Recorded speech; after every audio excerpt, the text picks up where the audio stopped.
Hello, today I'm looking at Majjhima number 93, which is called the Assalayana Sutta, and that's translated as to Assalayana. Now the location is Savatthi in Jetta's Grove in Anathapindika's Park, which is where quite a few of these suttas come from. And the people mentioned are Assalayana, a Brahmin student, Buddha, and a person called Devala the Dark, D-E-V-A-L-A, Devala the Dark. So it begins as, at this time, there were about 500 Brahmins from diverse provinces staying at Savatthi. And the Brahmins' thinking was that the recluse Gautama, or Buddha, describes purification for all four social classes, or the castes. There's no differentiation between the classes. And the Brahmins were wondering if anyone amongst them would be able to dispute this. So the suggestion is that the Brahmin Assalayana is the person for the job. Now, there's this sort of standard description about the wisdom of the Brahmin Assalayana. Is described as a master of the three Vedas, skilled in liturgy, philology, etymology, grammar, natural philosophy, and in the marks of a great man. And it also says that Assalayana is 16 years old. But when approached, Assalayana replies that the recluse Gautama speaks the Dhamma, and those that speak the Dhamma are difficult to dispute with. But after 3 attempts, the Brahmins insist, and so as a group, they go to the Blessed One, Buddha, and after the usual courtesies and amiable talk, Assalayana says to Buddha, "Brahmins are of the highest caste, the fairest caste.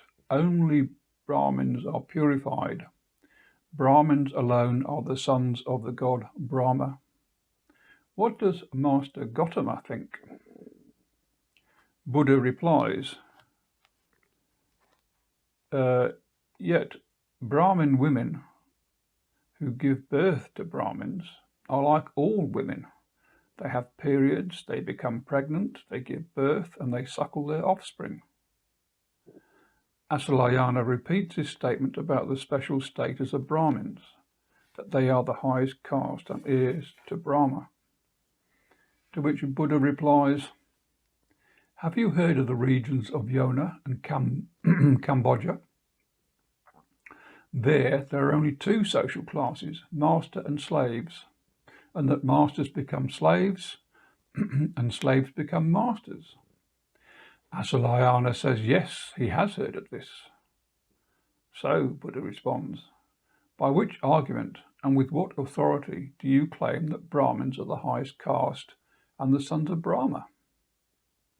"Well, all Brahmins think this," says Assalayana. "All right," says Buddha. "Say a person of any social class, a noble, a Brahmin, a merchant, or a worker. Suppose any of them break the precepts.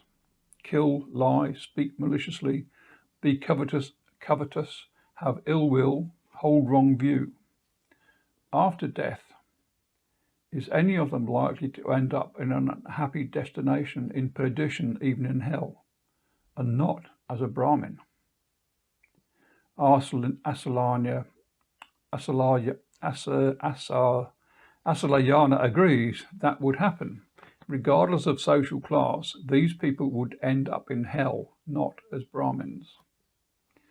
So Buddha repeats his question. "Then on what authority do you claim that Brahmins are the highest caste?" "Brahmins think thus," Assalayana replies. This time Buddha puts the converse case, that if all social classes, nobles, Brahmins, merchants, and workers, all followed the precepts, had a mind without ill will, and held right view, after death, would it only be a Brahmin that would reappear in a happy destination? No, replies Assalayana. All would reappear in a happy destination, nobles, Brahmins, merchants, and workers. But Assalayana still insists that Brahmins are of the highest caste. So is it only Brahmins who can develop loving kindness, not a noble or a merchant or a worker? Do only Brahmins have the ability to wash themselves? No, replies Assalayana. Then what about different people from different social classes, each lighting a fire? Regardless of the type of dry wood they used, would not every fire have a flame, heat, colour and radiance? And what if a noble youth and a Brahmin girl were to live together? Would their children be Brahmins or nobles? And what if a horse and a donkey mated? Would the offspring be called a horse or a donkey? Ah, says Assalayana, it would be a mule, since it does not belong to either kind. And what about two Brahmin students born to the same mother, one studious, the other not studious? Which of these would the Brahmins feed first at a feast? The studious one, replies Assalayana. And what if there were two Brahmin students born of the same mother, one studious but of bad character, and one not studious but of good character? Which one would the Brahmins feed first at a feast? The one with good character, Assalayana says. So, says Buddha, first you take your stand on birth, then you took your stand on scriptural learning, and then you have taken your stand on the very ground that purification is for all four social classes. At this, Assalayana sat silent and dismayed. And knowing this, Buddha tells a story of 7 wise Brahmins, they're called seers, S-E-E-R-S, seers. Told a story of 7 wise Brahmins who try in vain to curse and kill an interloper. But the more they try, the stronger and more handsome the interloper or stranger becomes. Now this stranger is called Devila the Dark. Unable to kill this stranger, the Brahmins then think their ascetic life is in vain. But Devila the Dark responds that their asceticism is not in vain, but says, put away your hatred towards others. Then Devila the Dark says, so you hold this pernicious view that Brahmins are the highest class. But do you know if your mothers only went with a Brahmin and not a non-Brahmin? No, sir, they reply. And do you know back 7 generations if those mothers only went with Brahmins?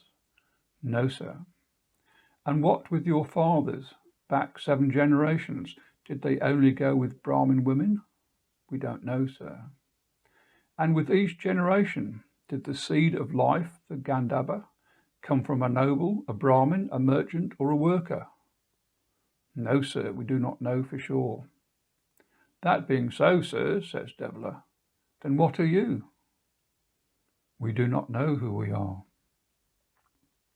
Buddha then says to Assalayana that even those 7 wise Brahmin, those 7 seers, on being questioned were unable to support their views. So how can you hope to be able to support your teaching? When this was said, Assalayana asked that Master Gotama remember him as a lay follower who has gone to him for refuge for life. And so ends Majjhima number 93, the Assalayana Sutta. Thanks for watching.